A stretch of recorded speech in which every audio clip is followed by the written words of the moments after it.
Have you ever woken up beside someone you've shared decades with and suddenly felt a strange distance? A quiet, invisible wall that somehow grew over time? What if that silence wasn't about the present at all, but the weight of the past catching up in ways no one warned you about? In this story, we dive deep into the quiet heartbreak many women over 65 face, the moments they rarely voice, and the shifts they make to reclaim peace, purpose, and love. It starts quietly. A woman in her late 60s sits at the kitchen table, sipping tea. She hears the rustling of a newspaper from the living room. It's familiar, almost comforting, but also a reminder of the predictable, repetitive rhythm that has shaped her life for years. The man behind that paper hasn't done anything wrong, but she feels it. The shift, a simmering undercurrent of resentment that's hard to name, but impossible to ignore. They've spent decades together, raised children, paid bills, handled crises. He was always the rock, and she the one who smoothed the rough edges. But now, with more years behind than ahead, she begins to notice the imbalance. Not just in chores or conversations, but in emotional labor, in being seen, in being heard. It's not about blame. It's about the quiet erosion of connection. It begins with unspoken disappointments. Maybe he never learned how to make his own dinner. Maybe he tunes out when she speaks of her hobbies or fears. Maybe retirement brought him home physically, but emotionally he's still elsewhere. And she, now retired too, or perhaps still juggling caregiving, feels invisible, a ghost in her own home. She remembers her younger self, vibrant, full of dreams, eager to please. Over time, those dreams were folded away neatly, replaced with compromise. And now when she finally has the time to unpack them, she finds they're brittle, faded. He, on the other hand, seems content, oblivious even. And that hurts more than anything. The resentment doesn't explode. It accumulates. One forgotten anniversary, one dismissive chuckle, one more assumption that she'll handle the grandkids, the groceries, the doctor's appointments.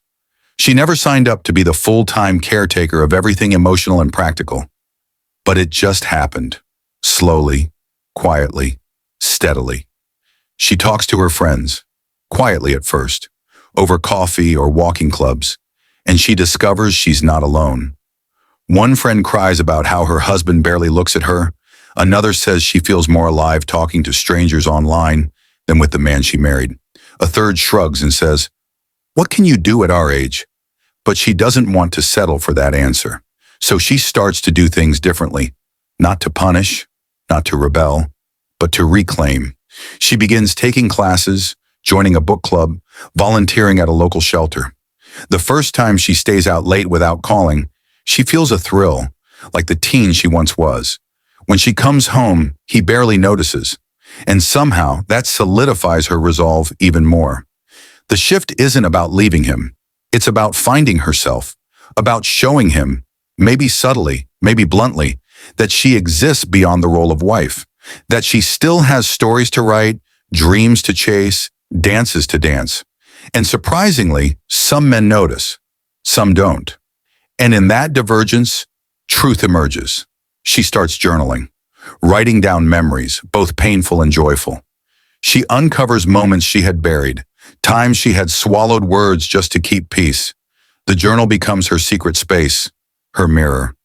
Through it, she starts understanding her resentment isn't hatred, it's grief. Grief for a self neglected, for years lived more in service than in sync. And slowly she starts to speak. Not loudly, not with accusations, but with clarity. "I need you to listen to me. I want us to do something new together. I miss being courted." Sometimes he brushes it off, but sometimes he pauses, and that pause is a crack of light. They begin walks again. Awkward at first, he complains about his knees. She tries not to roll her eyes. But one day he brings up a memory of their first trip, the time they got lost, how they laughed. And they both laugh now, genuinely. It's small, but it's a beginning. She suggests counseling. He resists. She insists. He gives in. They go. They argue. They cry. They discover things about each other they forgot or never knew. She realizes he too felt invisible, in different ways, that the pressures to be strong, stoic, dependable, robbed him of vulnerability. That while she grieved lost years, he feared irrelevance. And from that shared vulnerability, new understanding forms. Not always easy, not always romantic, but real. She sets boundaries. He learns to respect them. They schedule date nights, explore new hobbies, even if it's just puzzles or watching birds. They find joy not in big gestures, but in the rediscovery of small kindnesses. Other times, she walks alone, by choice, with music in her ears and freedom in her step. She learns it's okay to love someone and still need solitude, that selfhood and partnership aren't mutually exclusive, that being a wife doesn't mean disappearing. She tells her daughters, her granddaughters, her friends, don't wait until you're 65 to remember who you are. She becomes that vibrant woman again, not because he changed, but because she did. She reclaims her name, her rhythm, her reflection. He begins cooking. Simple meals, but with effort. She compliments him. He tries more. She doesn't rescue him from mistakes. She lets him grow. And in that space, he too softens. Learns to say, thank you more. I appreciate you more. And she notices. The resentment doesn't vanish overnight, but it transforms into communication, into boundaries, into a second chance, not just for love, but for mutual respect. They become partners again, not just in name, but in presence. And sometimes for couples where the wall is too thick, she walks away with grace, not bitterness, because now she knows it's not weakness to leave, it's courage. She moves to a smaller place, plants a garden, learns how to kayak, makes new friends, finds joy in her own breath. Her story becomes a tapestry of small rebellions and big awakenings. And women listening nod, cry, smile. Because it's not just one story, it's many, hidden in kitchens and bedrooms, in the spaces between sentences at dinner tables. So to the woman watching this, sipping her own tea, your life isn't over at 65. It's just begun, on your terms, with your voice, with the power to unresent, to redefine, and to reignite. Whether with him, beside him, or beyond him, the next chapter is yours to write. And to the men listening, if you love her, really love her, ask her how she is. Listen, show up, share the load. Don't wait for resentment to make her silent, because silence isn't peace. It's the beginning of goodbye. This isn't a tragedy, it's a turning point.